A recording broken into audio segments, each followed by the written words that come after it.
Bom dia, aqui é o Eduardo Melo, analista de fundos listados na XP, e esse é o Morning Call do dia 31 de agosto de 2022. Os destaques do dia são: o mercado de trabalho dos Estados Unidos continua bastante apertado. Conforme divulgado ontem, dia 30, os empregos disponíveis na economia americana totalizaram 11,24 milhões em julho, praticamente o dobro da atual oferta de mão de obra, de 5,67 milhões. Enquanto isso, o índice de preços ao consumidor da zona do euro, CPI na sigla em inglês, subiu 0,5% entre julho e agosto, acima da expectativa do mercado de alta de 0,4%. No Brasil, o governo central registrou superávit primário de 19,3 bilhões de reais em julho deste ano, o melhor resultado para o mês desde 2011. Na agenda doméstica desta quarta-feira, o Banco Central do Brasil divulgará o resultado primário do setor público consolidado, governo federal, governos regionais e empresas estatais em julho. Por fim,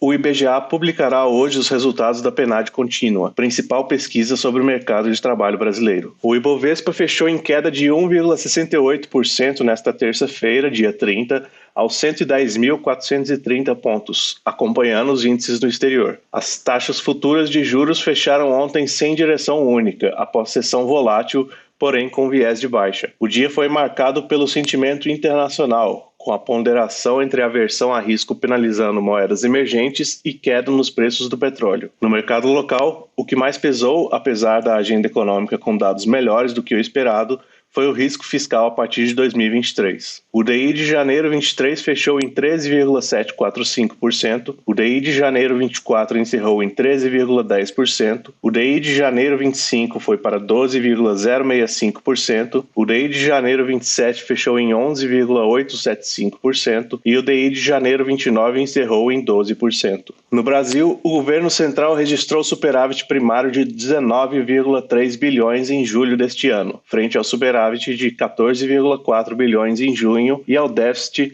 de 19,5 bilhões em julho de 2021, o melhor resultado para o mês desde 2011. O superávit observado ficou acima do consenso de mercado e da nossa projeção, que apontavam para 19 bilhões e 15,2 bilhões, respectivamente. No acumulado do ano, de janeiro a julho, o governo central exibiu saldo positivo de 75,6 bilhões. No acumulado dos últimos 12 meses, por sua vez, houve superávit de 115,6 bilhões de reais, ou 1,38% do PIB. No que diz respeito aos dados desagregados, a receita líquida saltou 6,3% entre julho de 2022 e julho de 2021 em termos reais. Esse resultado decorreu em grande medida da forte elevação em tributos ligados à lucratividade das empresas, IRPJ e CSLL, dividendos de empresas estatais e exploração de recursos naturais, sobretudo royalties do petróleo. Por outro lado, as despesas totais contraíram 17,9% na mesma base de comparação, com destaque à queda de 24,5% ou 31,2 bilhões de reais em benefícios previdenciários, como reflexo das mudanças no calendário de pagamentos do 13º salário do INSS para aposentados e pensionistas. Além disso,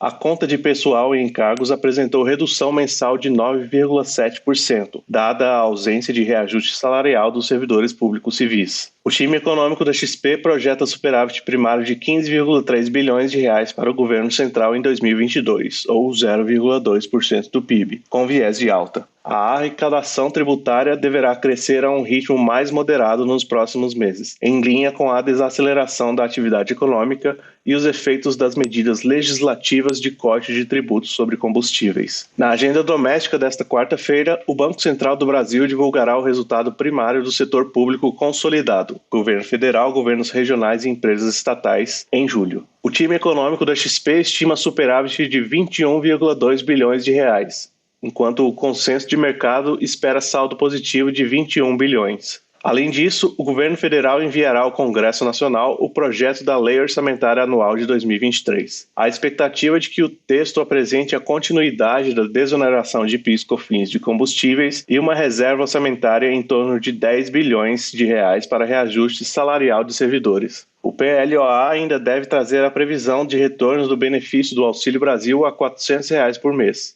Porém, segundo fontes da imprensa, a mensagem presidencial que acompanha o documento pode indicar a intenção do governo de manter o valor de R$ 600 por mês no ano que vem. A projeção de resultado primário do PLOA deve vir em linha com a meta de 2023, de 65 bilhões de reais. Ainda sobre a dinâmica das contas públicas, destaque para o relatório XP Macro Especial, Cenários Fiscais de Longo Prazo, publicado pela equipe macro da XP. O material traz premissas, análises e simulações para a evolução da política fiscal doméstica nos próximos anos.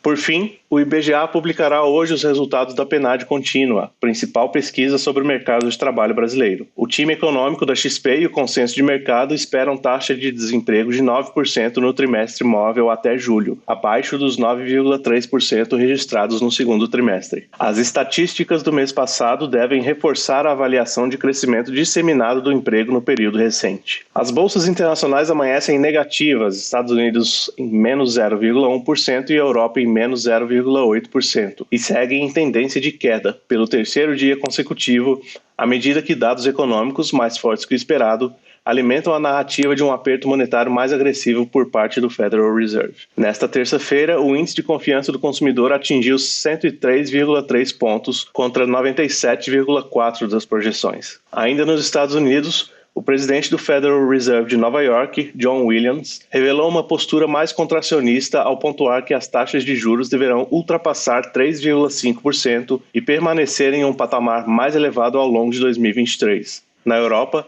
a inflação da zona do euro atingiu uma nova máxima histórica ao registrar 9,1% no acumulado dos últimos 12 meses. Com o forte aumento de preços na região, o mercado já começa a faturar uma probabilidade maior de um aumento de 75 pontos base na taxa de juros local. Na China, o índice de Hang Seng, em 0%, encerra sem movimentos expressivos após o PMI de manufaturas registrar 49,4 pontos, indicando que a atividade econômica está em território contracionista. Ações da BYD também caem 7,4% após Warren Buffett vender parcialmente a sua participação na empresa. Conforme divulgado ontem no relatório de abertura de vagas e rotatividade da mão de obra, os empregos disponíveis na economia americana totalizaram 11,24 milhões em julho, acima dos 11,04 milhões registrados em junho. Houve revisão altista em relação à leitura inicial de 10,7 milhões. O resultado do mês passado superou consideravelmente o consenso de mercado, que apontava para 10,3 milhões. Com isso, o total de vagas disponível consiste em praticamente o dobro da atual oferta de mão de obra, de 5,67 milhões, reforçando avaliações de que o mercado de trabalho local permanece bastante apertado. Ainda em relação à atividade econômica dos Estados Unidos,